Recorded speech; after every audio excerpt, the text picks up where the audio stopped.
Hey guys, have you ever considered getting a high-paying job at a tech company? Have you seen the stocks in tech go through the roof over the last year and wonder how you could be part of that ride?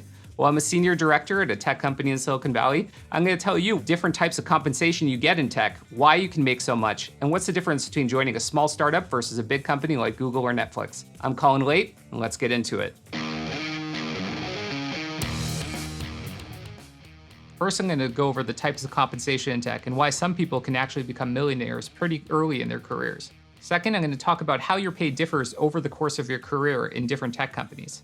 Then I'm going to talk about the 5 different stages of a tech company and how it's going to affect your compensation, whether you join at an early stage of the startup lifecycle or if you join a giant company like Google or Netflix. So first, I'm going to talk about the types of tech compensation and how you can get reliable income and a lot of upside when you work in tech. For each of the components of your compensation, I'll talk a little bit about how much of your compensation it makes up. I'll talk about how much control you have over it and how reliable it is. And then I'll talk about, in the best case scenario, how much you can make. What is that upside? First, your base salary. So this is just how much you get every half a month or every month in your salary and your paycheck. This usually makes up about 50% to all of your income, depending on the type of compensation package you're given.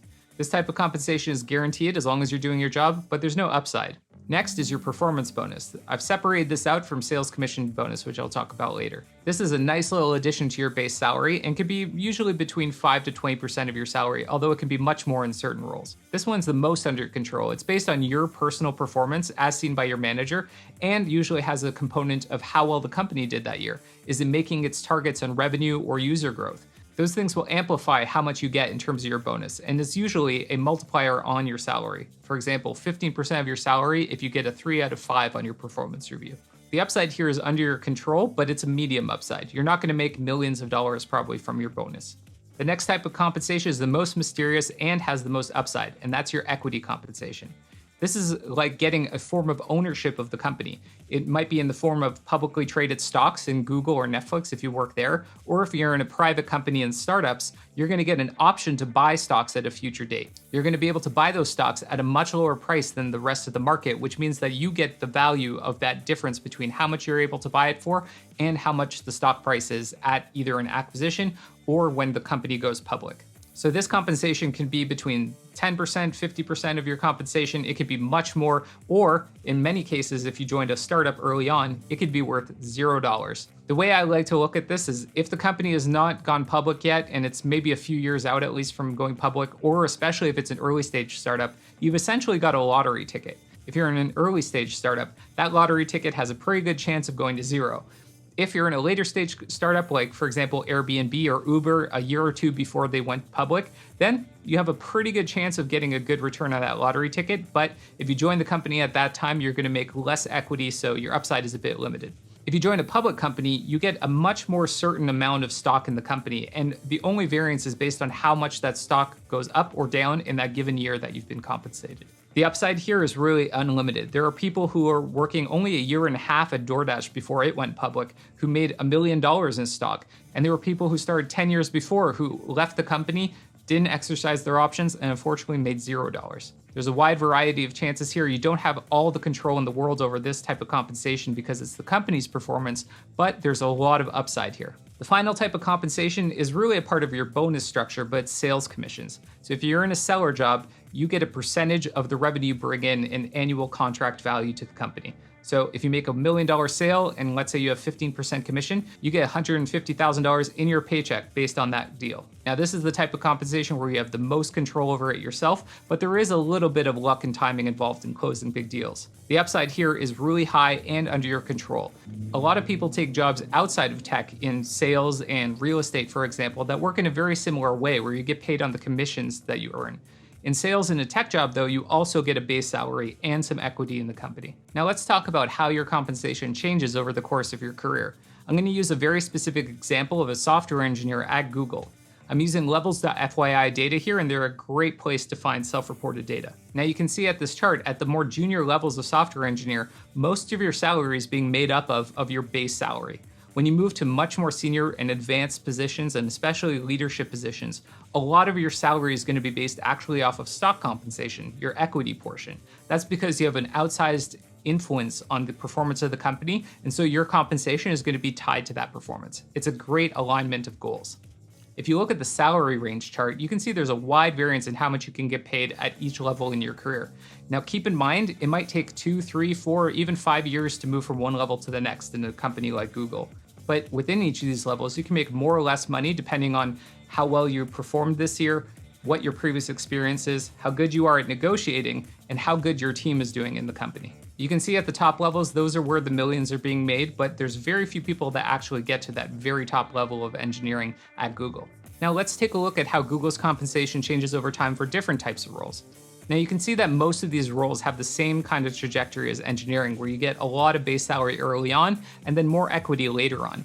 But you can see in the top right that sales actually makes more of their salary later on in their careers based on commissions, based on the deals that you get in. Of course, as you get more senior as a seller, you get more influence over closing the big deals, you get a bigger deal size and more percentage of commissions. You also, not shown here, in L7 can make hundreds of thousands of dollars on your commissions, and that happens sometimes, but it's rare few who actually get to that level. So I've talked about the top paying roles in tech, I've talked about the different types of compensation you can get, how that changes over the course of your career, but now I'm going to talk about how that changes depending on which stage your company is at. So I'll talk about the 5 different stages of a tech company, starting with pre-seed. This is before the company has raised any money from external investors. You probably are joining here as a co-founder, making a big percentage of the company in terms of stock compensation. However, you're probably not going to make much base salary at all at this stage. You're taking a whole lot of risk, so you get a bigger percentage of the company, you take less cash, and there's a higher probability that that stock is going to be worth next to nothing. People who join at this stage are usually super excited about the idea or the team and really want to get their hands dirty and learn a lot. This is a stage where you get a ton of ownership, you get to think strategically about ideas, but at the same time, there's a higher risk that you're not going to get much payout. The second stage is an early stage company. You've probably raised a seed round, maybe a Series A round of investor financing, and at this stage, you're probably going to get a smaller percentage of the company in terms of stock compensation, usually in the form of stock options. Here, your base salary is probably going to be a little bit more below market, but your stock options compensation is going to be a little bit higher. You have a higher probability of not making an exit, which means not being acquired by a different company for a high valuation, or not going to IPO, which means that your stock options wouldn't be worth much. In the cases that your stock options are worth something though, you make tons of money at this stage. A lot of the multimillionaires that were made at Facebook and Google came in at this stage of the company. The next stage is growth stage. This is when your company starts raising tens of millions of dollars in capital, and you're gonna get pretty much close to market salary for your base salary compensation. You're also going to get a decent amount of equity compensation, but again, compared to a public company where that equity compensation is publicly traded stock that you can actually get money for right away, these stock options aren't worth anything right now, and they might not be worth anything for years to come, if at all.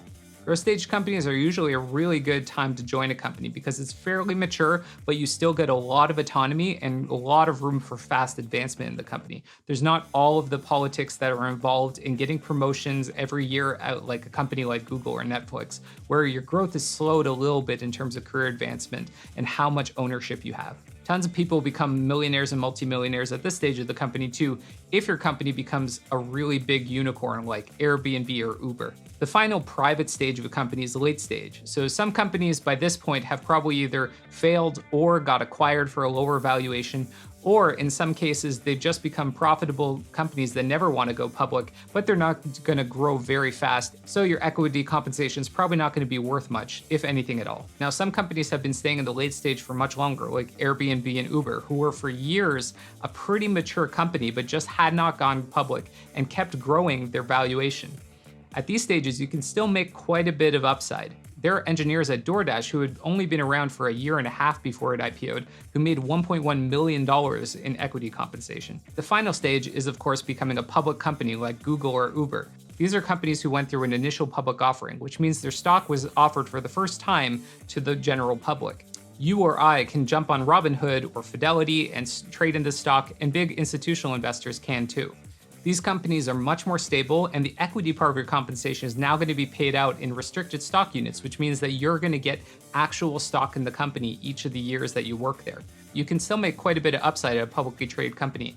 Let's say you're given stock grant at the beginning of 2020 at Tesla, for example. If they don't do any adjustments, then that stock has actually gone up 7x over the course of that year, which means that your stock compensation actually went up 7x. It's kind of like getting a piece of your pay all bought into one single stock, which is the stock in your company. Now, CB Insights did this great analysis that showed companies that started back between 2009 and 2011, how many of them made it to each stage in the investment journey. You can see that a total of 65% of them never raised any money beyond the first round, which means those companies either went out of business or just stopped growing and needing venture capital funding. Only a select few of those companies became your Airbnbs, your Ubers, your Stripes, and a few of them actually got acquired for a big valuation, such as Instagram.